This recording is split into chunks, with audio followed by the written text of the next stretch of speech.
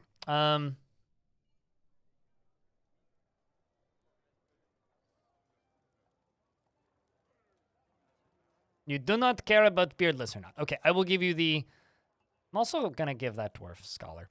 I'm going to give you the most scholarly dwarf that isn't in the military already, and I will give it to Zas.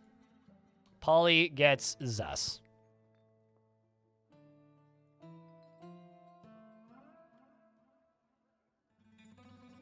Looks like they're pondering migratory patterns, prognosis, and the wheel and axle, and incision.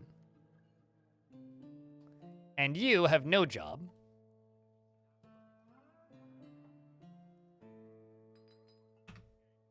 Pollyanna in 4D feels a strong need to pay back any favor done for him and does not generally seek retribution for his past wrongs. He likes to take it easy and isn't given to flights of fancy, and he prefers that everyone live as harmoniously as possible. He's quite comfortable with others that have an indifferent appearance or culture, and he doesn't seek out excitement, and he can handle stress and is moved by art and natural beauty and doesn't often feel envious of others and begins to talk much more loudly, much more slowly when he's exasperated. He needs alcohol to get through the working day, and he doesn't really care about anything. He dreams of crafting a masterwork someday, and this dream was realized. Personally finds following tradition a foolish and limiting, and respects perseverance and sees working hard as a foolish waste of time, and dreams of crafting a masterwork someday.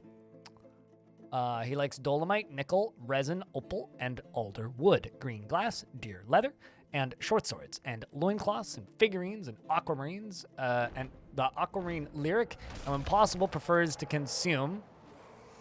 Oh, we get a rock this time. Well, that's disappointing. He absolutely hates jumping spiders. Man. Everybody hates jumping spiders in this fort, and I don't understand why. He has what was once a thin frame now bearing enormous thick layers of fat. He has a very long beard and that is arranged in double braids. His sideburns are clean shaven and his very long mustache is neatly combed. His hair is clean shaven and his round brass eyes are bulging. His ears are somewhat narrow and his hair is brown and his skin is brown. Where's Rocky?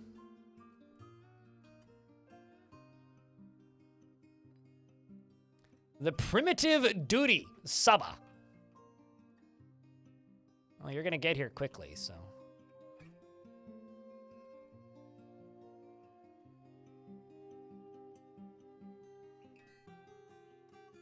I think, actually gonna jump over here. Turn this on. Be like, okay, go complete your job, if you insist.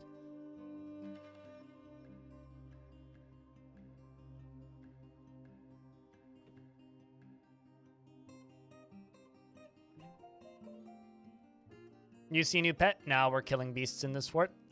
Which does mean I need to take a screenshot of this so that I can make a statue of it.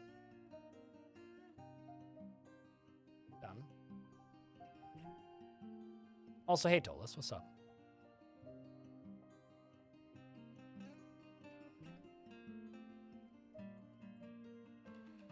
Birdie want a rock? Terrified while in conflict. I swear if it kills my pig. Okay, dwarves dive in. Can probably disable this now. Darius is in combat with it. Bashes. Oh, nope. Dodges. Literally just dodges. And we'll unforbid this bolt. There's blood everywhere. It's heavy bleeding.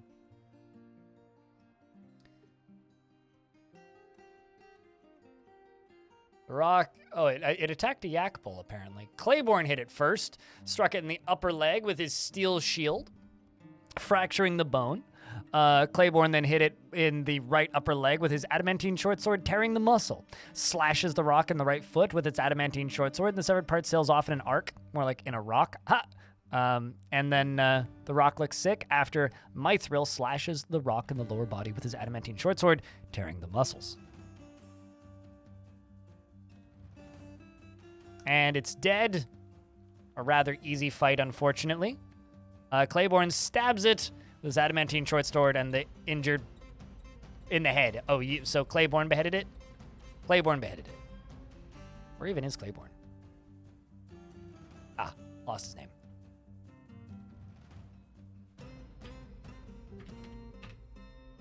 Barnaby. Well done, Claiborne. Fortunately, we can probably butcher it. Claiborne has bestowed the name Fubgalar Zaludnidlol upon your adamantine short sword. So your short sword is now called Fubglar. Fubglar? Where'd I get all the candy from? From the same place you always get candy? Actually, from the center of my base, believe it or not. But yeah, you named it Fubglar. Fubglar sounds like a brand of, like, waffle bat or, like, fuzzy foam sword that you bonk people with that you'd buy at Toys R Us. Toys R Us? I mean, that is true. But Toys R Us. It's like, what is that? Oh, that's a Fubglar Mark V. Made with high-quality cornstarch and foam. Get back to training, dwarves.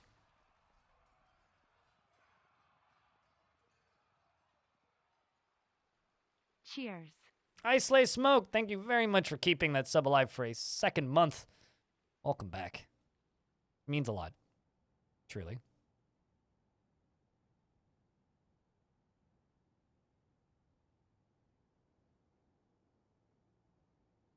So cheers to you, friend.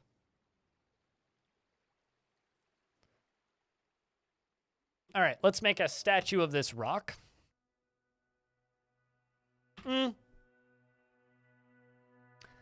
Let's do a iron statue for Titans. Or no, let's do a bronze statue of it.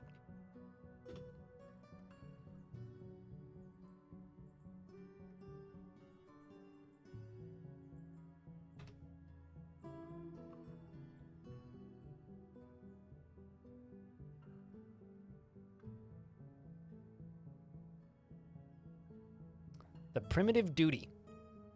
And, Moogie, I don't need you as my manager, Nomo. Here. Phineas, thank you very much for the 34th month. Free old Boreas, you are getting a new task to complete.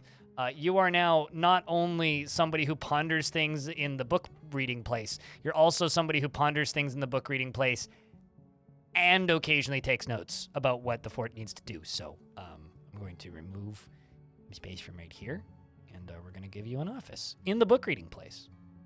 You get your own designated table.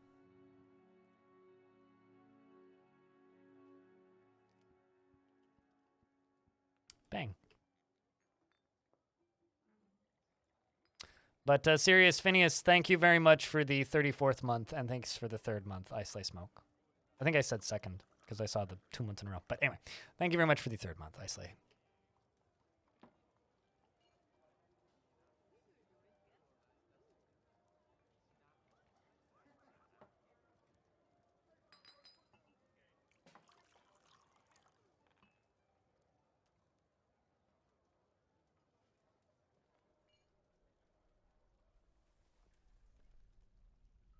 Promotion, yep.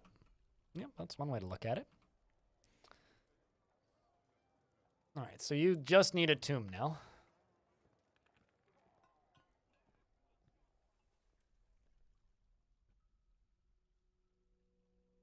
Over here, I'm going to go make a refuse stockpile, just so that we have somewhere to get rid of stuff that needs to be refused.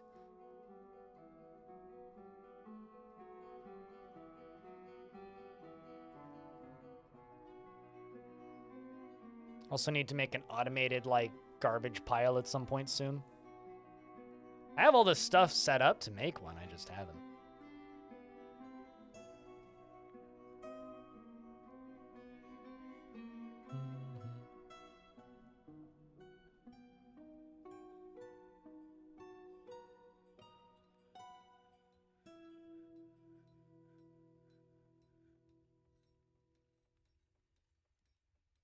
What does that name mean anyhow? Do you even get translations in Fortress mode anymore? If you do, I don't know where to find them. Let me look.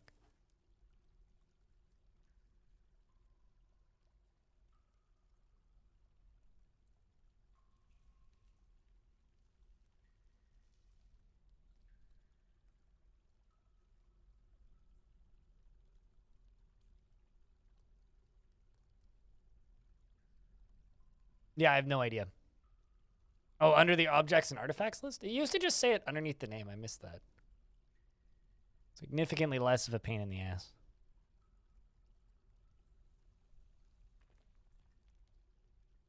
Guess it would be named objects. Stuttered meets the future grizzle. Stuttered meets the future grizzle. Mm-hmm.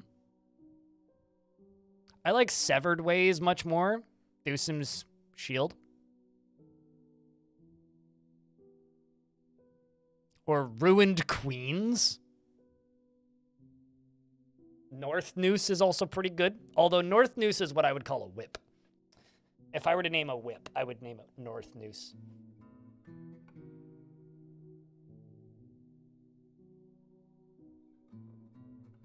Oh, I'm not going to go through the language page on the wiki. I'm well aware of that page existing. I just... there is no point in my life where I have enough free time to care about translating stuff via the wiki. There are some people in chat who like to do that stuff. Not for me. Oh, that's what you were doing while you were sitting here? Oh, I get you. I thought you were suggesting that I should go and just look it up on the wiki. It's like, yeah, I know I could, but like, it takes so long. It's like a game in and of itself, looking up how to, like, or translations for words. It's also not really the part of Dwarfort that interests me. I think, like, its language model kind of sucks, actually. Like, the language generation stuff in Dwarfort could be a lot better.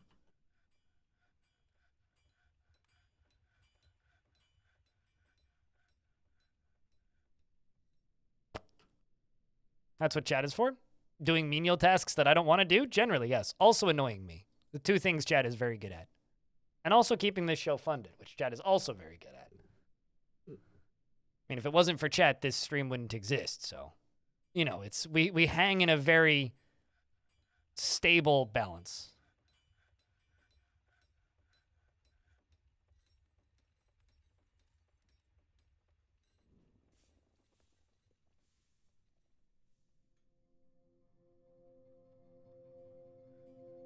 Also, Deep Space, thank you very much for the 5 Tier 1 subscriptions thrown on chat.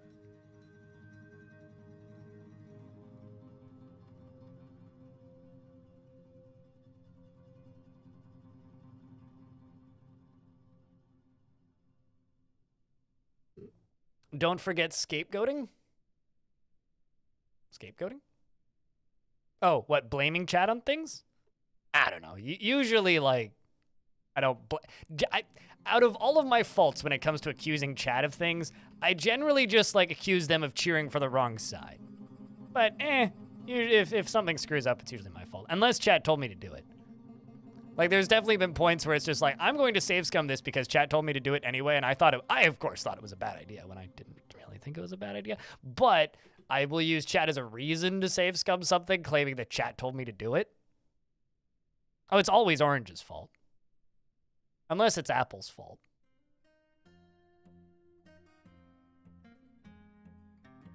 Everyone blames Orange, but nobody stops to think if it was Dorange.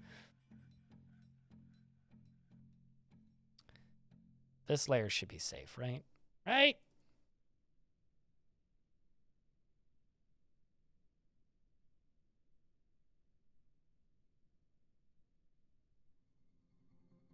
Also, Stillinitis.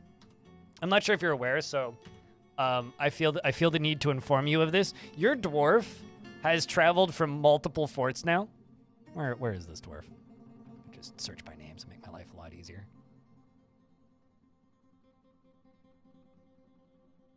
And has somehow you've somehow managed to just like avoid all calamities. There you are. Like, you're my chief medical dwarf, and you've been around since Waterlungs. You have 2 kids, and they're both in the fort. Although one of them's dead. They were both in the fort, but one of them's dead. You're covered in forgotten... Your ear is covered in forgotten beast blood. How does your... You should go clean your ear. Your ear is covered in forgotten beast blood for some reason. Something evil is emerging from the newly exposed pocket. Oh, that's not good. Remember how I was like, this will be safe, right? Bah. It's a bear brute. Oh. It can't see, though. I guess that's a benefit to us. Orange, who am I giving a dwarf to? And what kind of dwarf am I giving them? Very large eyeless bear twisted into humanoid form. It is ravening. Its yellow-green hair is long and shaggy. Beware its hunger for warm blood. It's not easily depressed and cheerless. Fortunately, Kivish is right here and has a sword. So hopefully my order of telling Kivish to stab this thing with a sword will go well.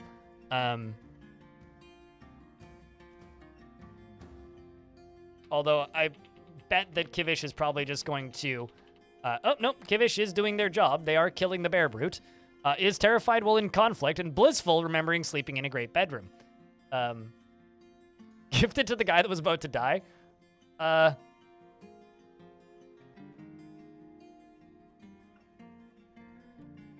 No, I'm not giving Stellanitis a second dwarf. Orange. So who am I giving a dwarf to? Or am I refunding it? I'll refund that gift if you insist Stellanitis, because Stellanitis has a dwarf. All right, well, this dude is bleeding. This is going to be a bloodbath, I think.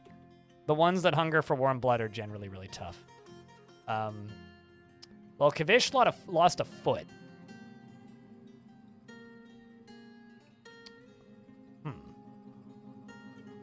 Nobody's dead yet.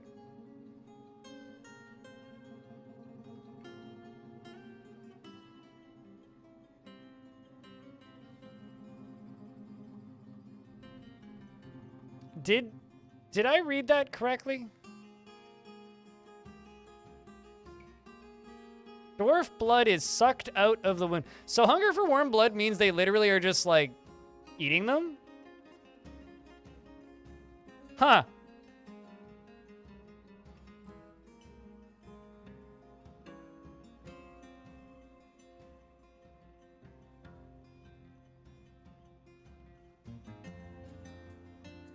All right, what kind of dwarf am I giving Paxmac, Orange?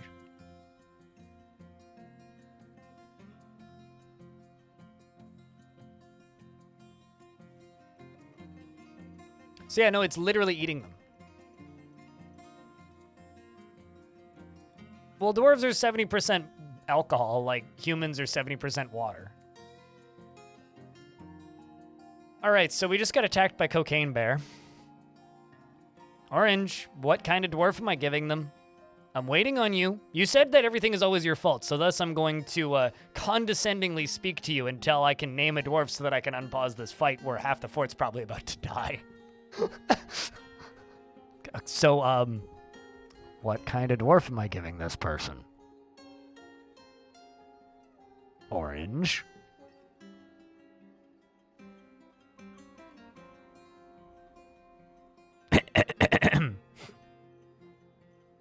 I'm waiting. I'm waiting. Or I'll pick for you.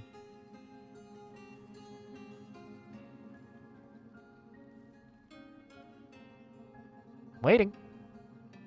All right. Orange refuses to guess, so I'm going to give you the happiest dwarf, who is currently Kel. Kel is fortunately far enough away from the bear that probably won't die. He is always in love with somebody and easily develops positive feelings. He has no confidence at all in his talent and abilities and is curious and eager to learn. He tends to think before acting and he is quick to form negative views about things. He is quite polite, though he is troubled by this tendency in himself, and he finds dignified society to be stifling and silly when properly considered. But he is often cheerful. He sticks out his tongue when he's thinking hard and needs alcohol to get through the working day, and likes working outdoors, yet he only grumbles mildly at cruddy weather, and doesn't really care about anything anymore. Dreams of mastering a skill, personally views tranquility, is disgusted by tranquility, and would have the world operate churn with noise and activity, and believes that peace is always preferable to war, sees the whole pursuit of art as a silly and as silly, and finds maintaining decorum a silly, fumbling waste of time, doesn't really see the point of working hard, and likes but doesn't like tranquility. Okay, likes cryolite, fine pewter, ruby, and the color turquoise, picks and leather armor and chains. Leather and chains. And the words of the berries of serenity, and when possible, prefers to consume cherry wine and absolutely hates flies. His long beard is arranged in double braids. His very long sideburns are braided. His very long mustache is neatly combed, and he has a scratchy voice. His close-set, round copper eyes are protruding, and his eyebrows are high, and his somewhat tall head is broad. Like White Pog.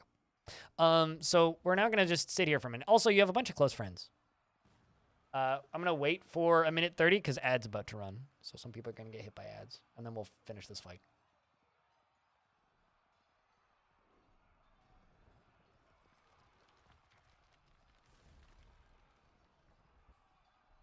You have friends, yeah. I don't know if that necessarily means that you're popular, but you do have friends. You would pick the most upset dwarf again? I like that you're no longer the most upset dwarf. Like, you're actually quite happy, Villainitis. Like, for a dwarf that's quite upset, you've done quite a good job, frankly. At, like, you know, not dying.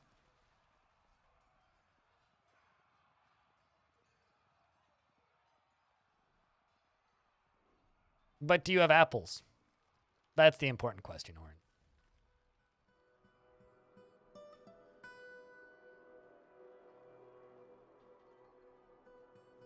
This fort's beautiful? I think it's ugly as hell because the whole front section is just bah looking.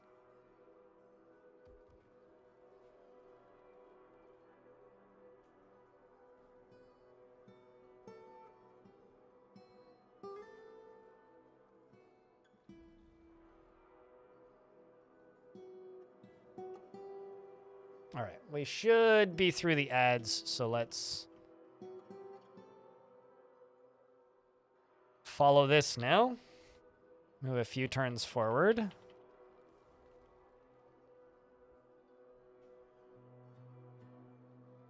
So it seems to just be soldier, child, and then this dwarf, all just kind of in conflict. The sword of the soldier is on the ground. The child is also bleeding heavily. The main army is coming up. We got Rayo Shinkat. We've got Pinky Bites You. We've got Clayborn. We got Unnamed Swordmaster. We'll follow the military as they go booking towards this situation. Still nobody's up. The dwarven child has been found dead. Rest in peace. The dwarves all charge in and begin fighting with the creature. Kavish, the swords dwarf, first to collide with the creature, has been found dead. The creature is now bleeding heavily. It simply overpowered Kavish, I think. The creature has almost immediately lost a limb. We are going to go see what Ray's combat log looks like. Stabs the brute in the lower arm with his uno sus, fracturing the bone. A ligament has been torn and a tendon has been torn. The force pulls the upper left arm, and Ray slashes the brute in the body, tearing the muscle. Okay, good stuff. Let's see if Cyril had any last words. You know, ironically, the child died swinging. The last thing the child did was got scratched. The brute got scratched the child in the upper body, tearing the muscle and bruising the liver. So got scratched real bad, was just sitting there bleeding. Clothing got ripped to shreds, and then missed. So did die fighting. Sad, but died fighting. The swords dwarf Kavish. The last thing they said is, I have improved my miscellaneous... Wait, hold on. What did you do for your miscellaneous object? Brute kicked him, twisted the neck, artery was opened, loses hold of his shield. Swords dwarf misses the bear brute, and he says, I have improved my miscellaneous object. That was not satisfying. Got struck in the left foot, and then he missed. Got struck, missed. The bear brute kicks him in the head with his right paw, and the injured part collapses. Rest in peace. The main squad collides with the brute, attacking it from all angles. And it appears to be a mutilated corpse now. I think Claiborne got the kill. Actually, maybe Pinky Bites You got it. Pinky Bites You stabs the bear brute in the lower body with her bronze spear, tearing the muscle and tearing the guts. And I guess that would mean that Pinky got the kill. Nope. No, you didn't. Who got the kill then?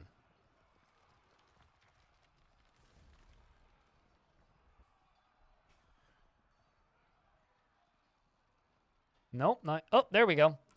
Darius Cardrin got it. Bear killer. Well, time to make another obsidian statue, this one of a bear brute.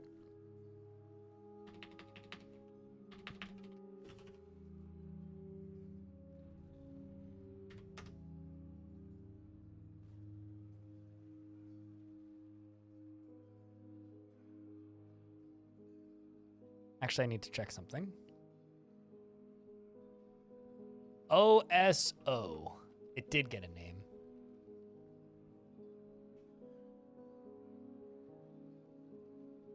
I'm making statues of all of the legendary creatures we kill, because that's kind of becoming the goal of this fort, is to just kill legendary creatures.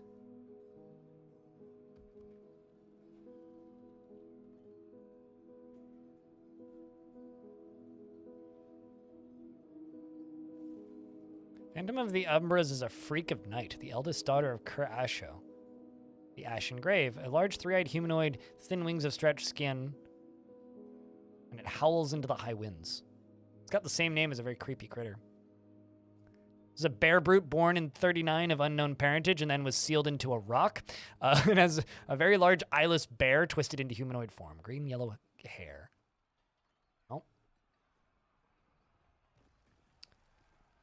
Sad, but fortunately we can't save everybody. Oh my god, and a second one? Man, this is a mean rock right here. Hold up. A Spirit of Steam. Gabe, is that you? What is this? A very large camel composed of steam. Has a broad horn and a bloated body. It floats. And it popped like a balloon. Well, do we give that one a name? Do we give that one a statue too? I think Darius just got a double kill. Wait, who actually killed that? Was it the random...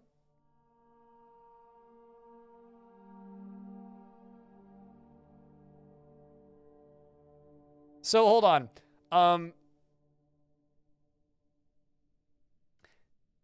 The Spirit of Steam actually attacked the suited giraffe twice, or 3 times.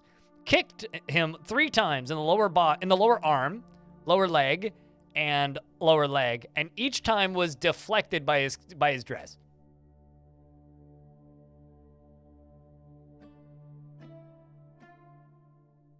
So, not exactly a very threatening creature. It attacked them a whole bunch. And, well, they were all deflected. The Spirit of Streams charged at a clother. The clother looks surprised by the ferocity of its onslaught.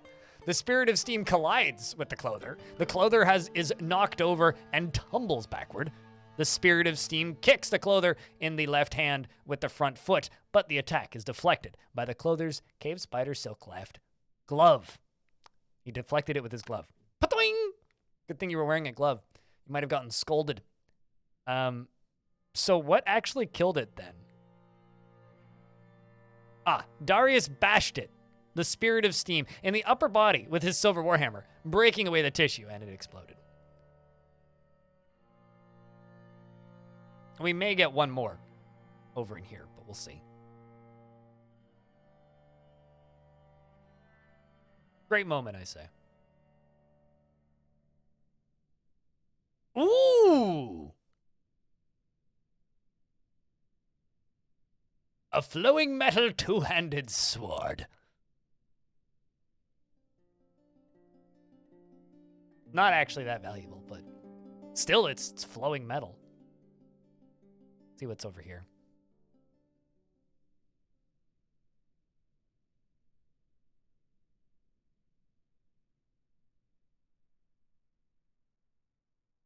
We really need to get rid of this thing's body. It's kind of disconcerting.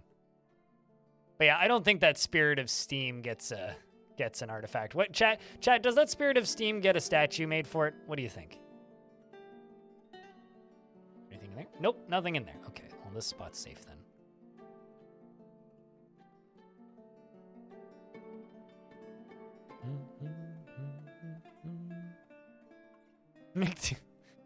You know, maybe we...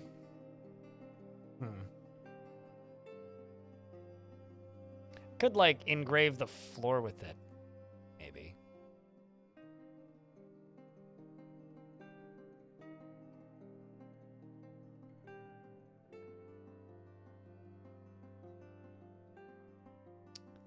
Specify new image.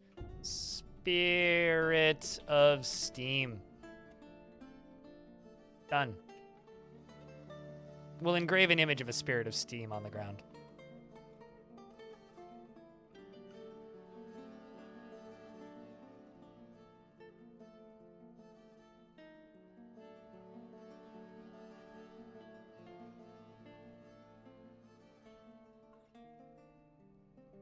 It was dished out like a dry cleaning dress.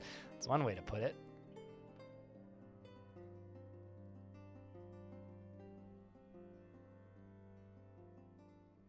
I love that this sword is like bigger than a dwarf. It's such a big sword. It's like a sword from... Oh, what's the name of that anime?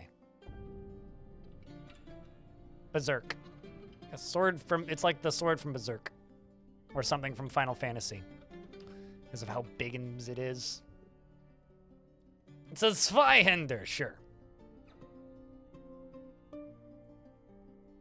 Although when I say Zweihänder out loud, I just think about a certain YouTuber. I think it's spelt with a W. It's like SVWI or something. Zwei.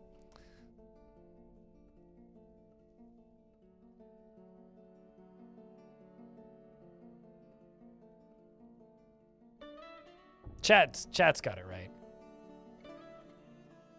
Don't listen to my non-English spelling of words. It's you're not going to get very far in life. I also wouldn't listen to my English spelling of words, but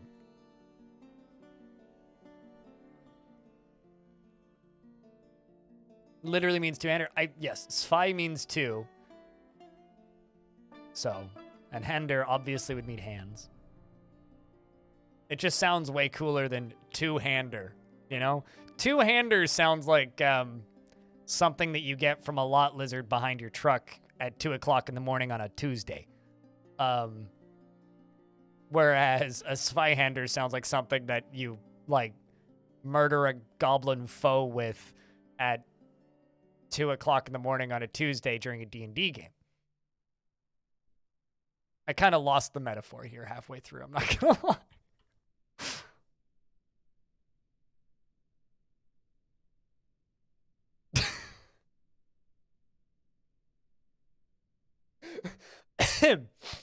All right.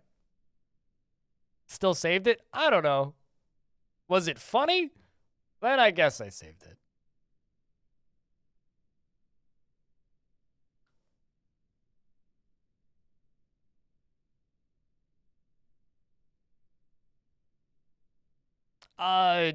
Dwarves just need a bed, a place to put their clothing, and a place to put their items. And if you don't give them a cabinet and a coffer, they will just leave their items and clothing everywhere. So if you don't want them leaving their items and clothing everywhere, give them a coffer and a cabinet.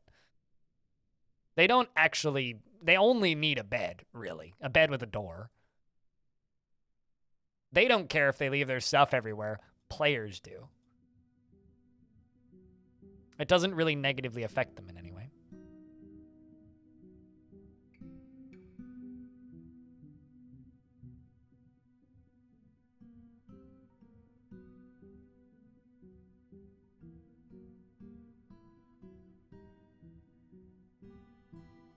I will say that this fort has stayed interesting. Kind of against all odds. It has definitely stayed very interesting. Are they unable to acquire something if they don't have a room to put it in? I don't know, actually. Now that you mention it, I don't think so. They will just drop their item on the ground. I think they will keep their item. They will keep the old item if they have somewhere to put the old item, I think. And they will also put it away unless they are messy.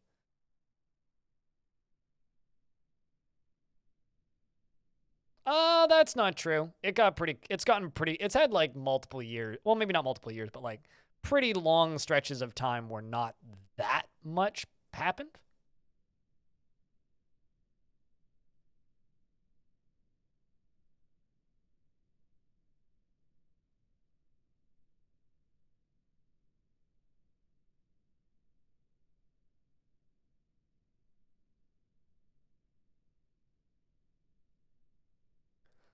The high points were very high, though. Yeah. No, it's very much been like a fighting with demons fort, and that's been entertaining.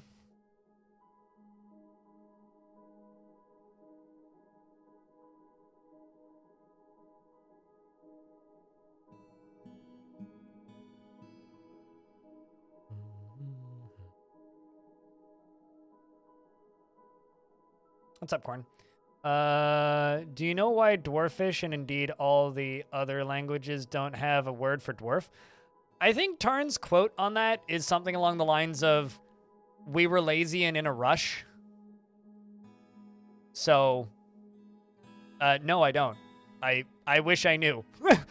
But I'm pretty sure it's literally, like a lot of things in Dwarf Fortress, poorly planned and underdeveloped.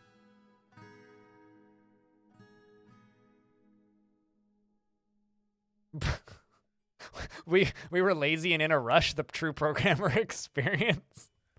I mean, I can't speak to that because I don't program, but I'm pretty sure that's like the entire reasoning. Well, I mean, literally, a lot of features that are in the game because some viewer wanted it. Like, literally, the reason we have beehives in Mead is because they did a popular vote saying, what type of, like, animal husbandry do you want us to overdevelop? And bees won by a landslide because bees. People like bees. It's like, so the only reason that bees and Mead and all that stuff is such a heavily developed thing in the game is because people voted for it on the forum. And also, the reason Mead has a value of 1 is because they forgot to change it and just never went back to fix it.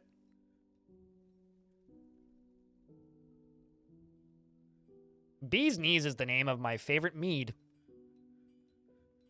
True story.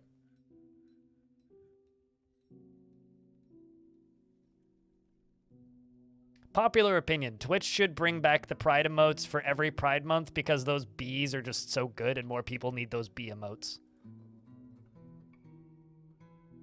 That's one of the few popular opinions I have about Twitch things.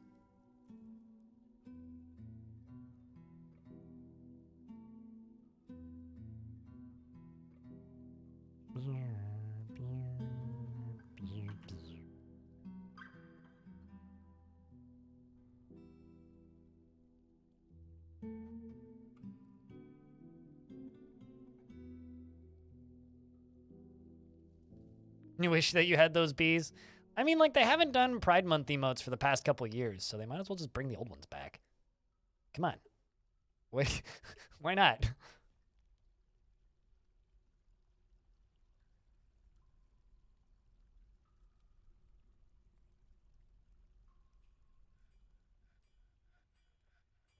You only have that one, but it's still cute. I generally end up with all of the limited time emotes whenever they have limited time emotes, purely because like people cheer in my chat and throw stuff at my chat, and people are very kind and generous, which generally results in me just ending up with a bunch of emotes.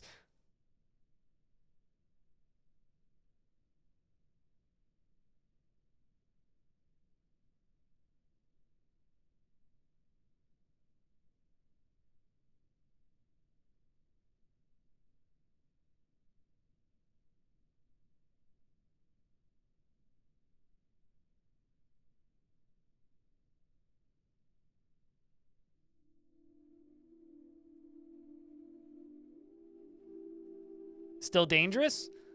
Chad, do tell Boreas what just happened.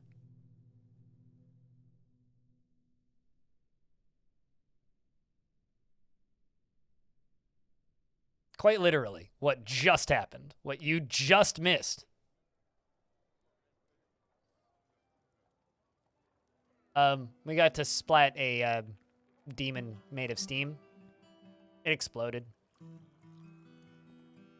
Steam camel got popped. Yep. There was also a very bloodthirsty, angry bear. And now there's a glorious battle going on between a cave spider and a cat. The cat is content after a bath, though. Will he get him? He's currently missing. He's been fighting with it now for multiple hours.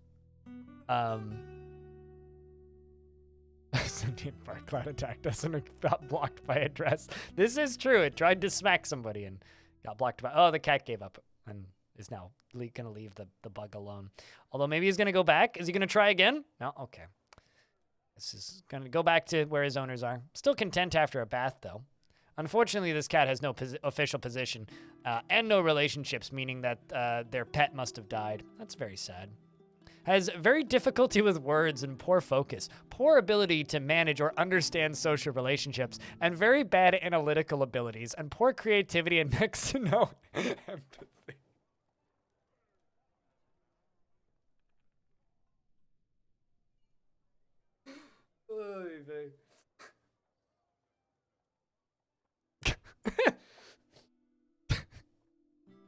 How far did the cathedral come out? It's probably still in the closet because it is a cathedral. But it's right over here. I've got statues I need to put in it, so let's check. What do we have? Right, yeah, I made a bronze statue, which is gonna go over here, which is a statue of the rock that we killed, I think, unless I made it of the wrong thing. And I have an obsidian statue, which needs to go down here. It still needs a roof. It doesn't have a roof, but, I mean, it's getting there.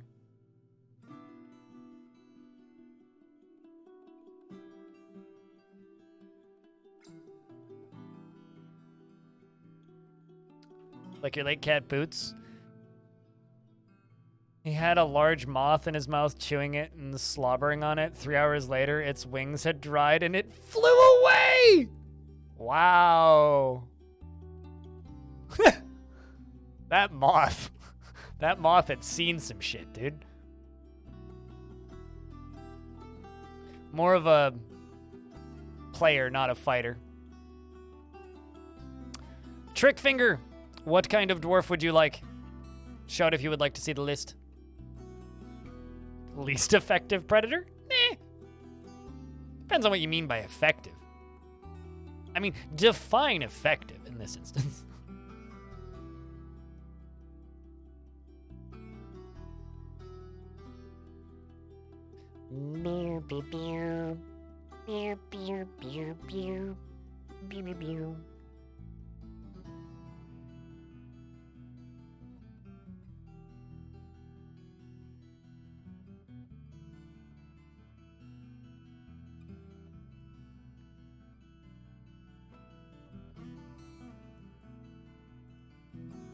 Actually, you know what? I don't want to do... I want to do dolomite roofs. I'm going to do dolomite block walls instead of bloodthorn walls. And then we're going to do bloodthorn for the roof part, I think.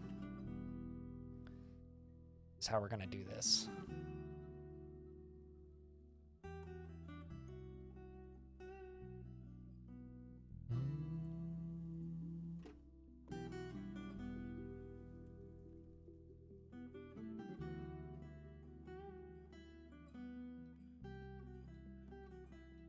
Bearded military, if available. You haven't been paying close attention to what's out there. Oh, there's definitely bearded military available. I just need to click on one.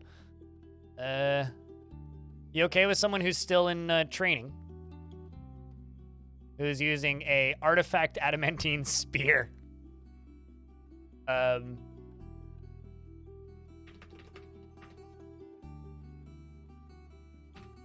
Trickfinger presents himself modestly and frowns on any flashy accomplishments, is not inherently proud of his talents and accomplishments, and finds helping others to be emotionally rewarding. Tends to be passive in discussions and tends to not hang on to grievances, and tends to not have great aesthetic sensitivity. And he tends to be, and he's conflicted by this as he values artwork in its creation, and he is slow to trust others and doesn't handle stress well.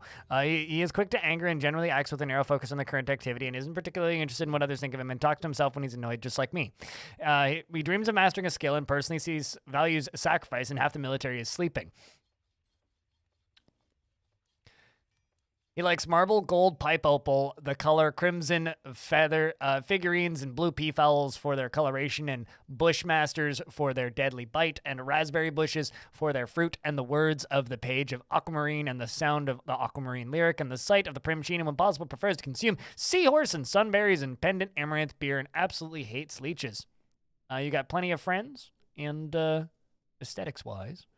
Thin body with very little fat, nose bridge that's convex, slightly rounded cobalt eyes that have large irises, a very long beard, and his sideburns are clean shaven, and his long mustache is neatly combed. His very short hair is neatly combed, and his ears are somewhat narrow. His nose is neatly combed, and his ears are somewhat narrow. His nose is slightly hooked, and his hair is secure, and his skin is copper. All right. That's that dwarf.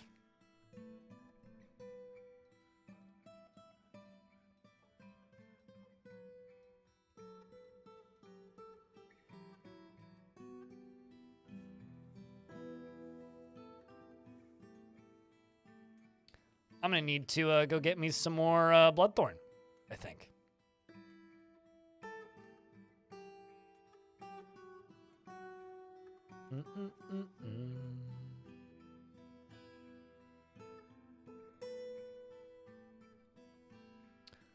Bones buried. This is a well-crafted statue, obsidian statue of bones buried. On the item is an image of bones buried, the bear brute, and an armor stand in obsidian by Dusum. Bones buried is raising the armor stand.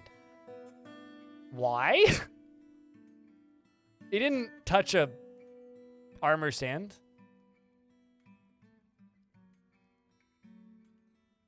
Huh. Oh, I see. Okay. So this is an image of Saba Questfells, the primitive duty, the rock in bronze. It's the rock killing a human. During the rampage of the rock Saba on the Questfells, the primitive duty in Partner Wilts. Cool, actually.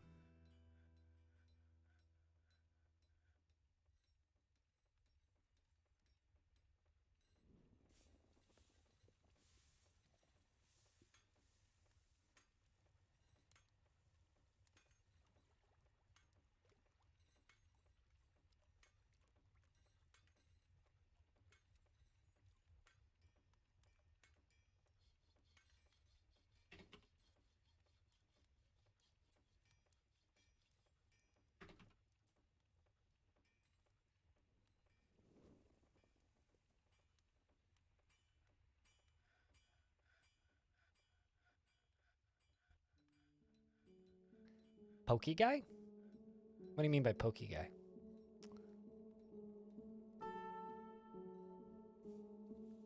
It's carving fortifications into hollow adamantine spawn. It makes them all spawn and do the initial rush and then spread back down into the circus. It actually, from what I can tell in this version, seems to completely negate the wall of clowns when you dig too deep. What's up, amateur? Fort's going well. We are building a altar to all of the creatures that we are turning into red mist in this fort.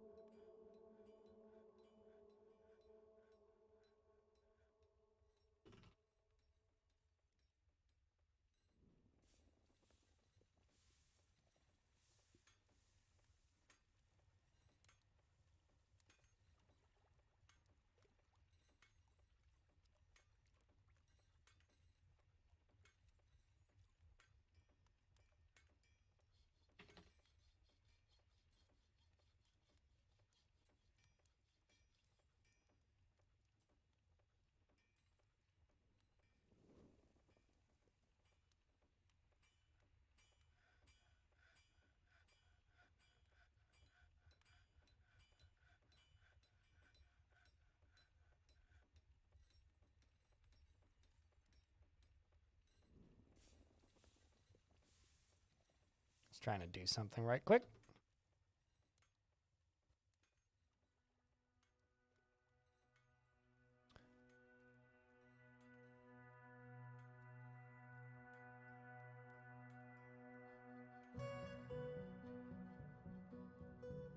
Most of them end up in my roasts.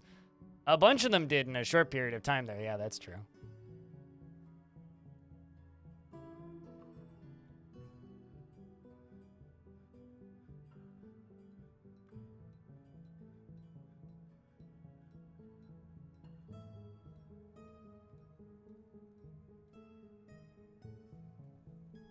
Oh no, bucket glass. Well, your dwarf is still alive, I think. So, just because you're lost in power outages, you're still hanging in there.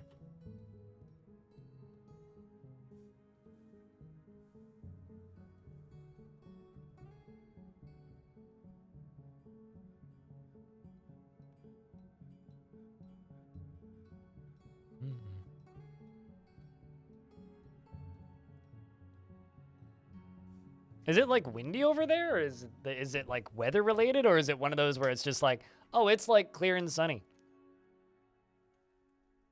As aside from like the planned outages that I wasn't notified of that I mentioned earlier, there was one time my power just went out and it was like sunny and balmy and nice outside and pleasant. Oh, freezing rain, that makes perfect sense. Yeah, you're screwed. I'm sorry. Sorry for laughing anyway. Yeah, no, freezing rain, that'll do it. There was one day where it was just like sunny and nice and warm outside, and then suddenly the power goes out, and I was like, why the power go out? It came back on like 10 minutes later. It wasn't a day that I was streaming or anything, so I wasn't even mad. I was just kind of perplexed as to why the power went out. And then later I learned, oh, somebody hit a power line that was like the power line that connects to like the power relay that powers my whole street. So somebody just like collided with, took out power line that, you know, make sure that my building gets power. Unless someone drives into a pole. Yeah. That's that certainly tends to be the way things are here, unless like there's a planned outage. Rumble. Shadowrun tier stuff? No, the Shadowrun tier stuff was the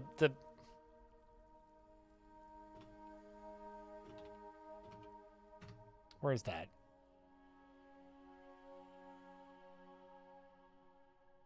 Yeah, no, this is, hold on, let me just make sure this is the right thing. Yeah, this is some, this right here is some Shadowrun tier stuff.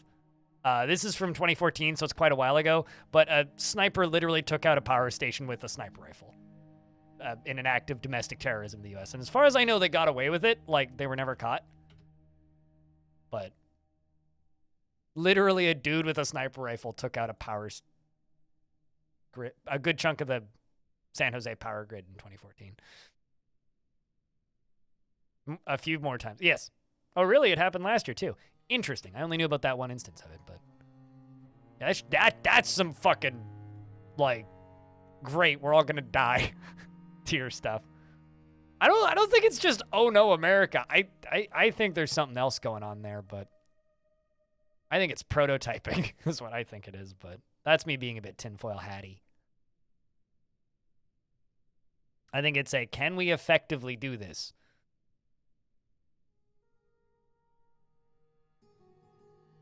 They're practicing.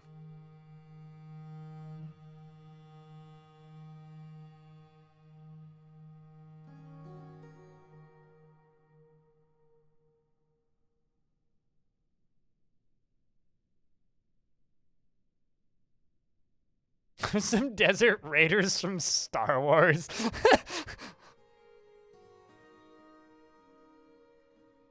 Most Powerline shoutout here are people trying to shoot squirrels with shotguns.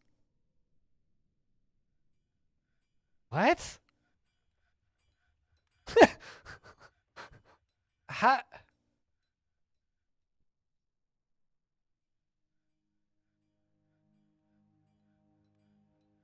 Well, I mean, theoretically, if a couple dozen people with individual sniper rifles could take out an entire power grid for a major city, you could cause a lot of mass pandemonium if that was your intent.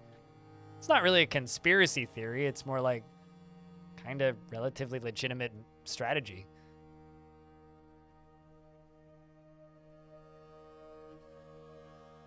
Do they?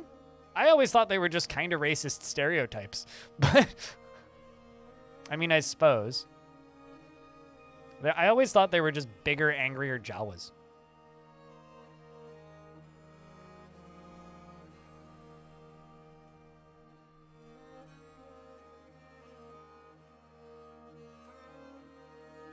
No, it's not. Neither is your internet infrastructure.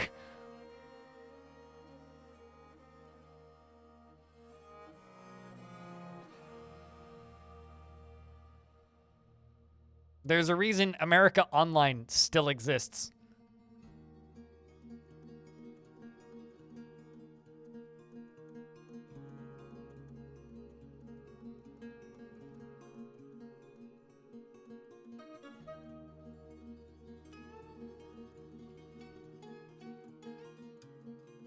All right, let's go up to here. Go back to cutting gems. That's a nice way of putting it. What, that it's not robust?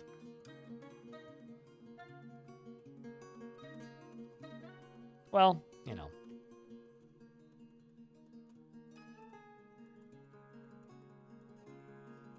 Might be Boba Fett. I don't know. I appreciate your guys' positivity on this subject. I feel like I would just fall into nihilism.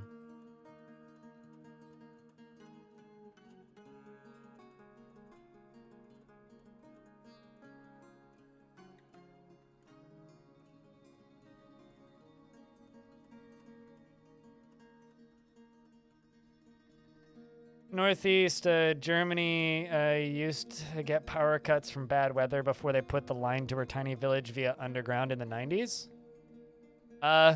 During the pandemic, a beaver took out the power and internet to a small town for 2 weeks because it chewed through the power pole, which took out both the internet and the electricity. And it took them 2 weeks to get it back online. Oh yeah, true. Like that's to be like, if America is like really good at anything, it's withstanding the odds of where people aren't really supposed to live. It's like humans shouldn't be able to survive in a lot of places that people in America just decide to live in for some reason. Was the beaver? No, the beaver lived, from what I know. I'm pretty sure Corn's still alive. Yeah, hold on, let me check. Yep. Yeah, no, you're still diagnosing. Hanging out in the tavern right now, holding a bronze goblet. You're a legendary gem cutter. Euphoric due to inebriation. You're currently drinking. You have a pet chicken. And, you're a member of the Walled Coven. You really need a new pair of socks.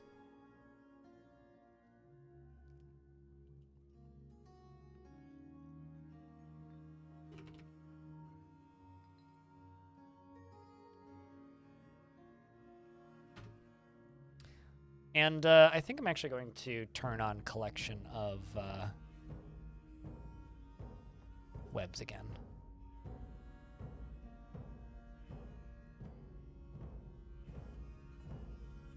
Out of context, you're hilarious. I mean, when you're still alive? Yeah, you are still alive, although I did retire you out of the military, Blood Odin, because you were super upset and depressed in the military. Speaking of Blood Odin, how's Blood Odin doing these days?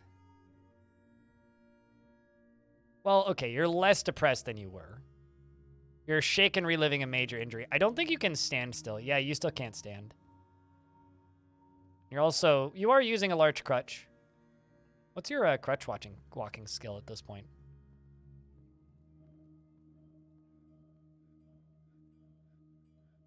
You're a dabbling reader.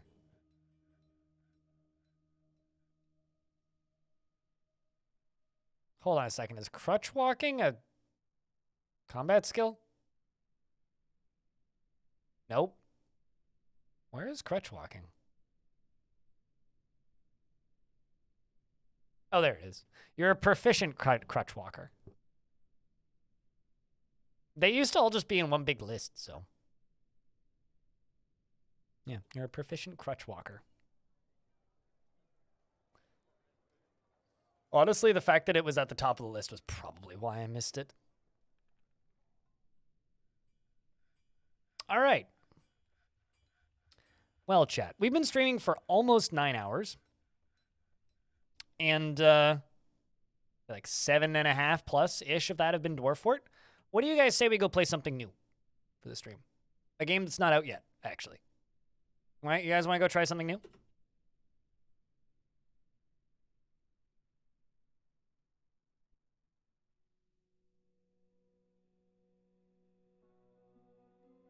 I don't know what that means.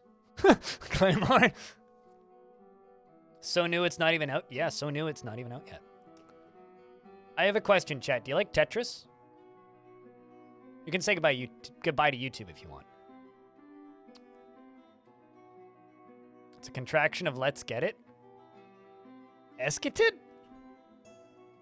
I call bullshit on that, but okay.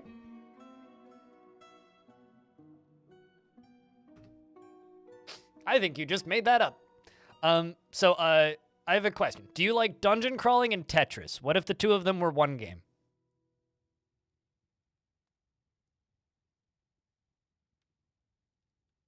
Also, I would like to inform you that I'm going to a concert tomorrow night, so tomorrow's stream is going to be ending around this time.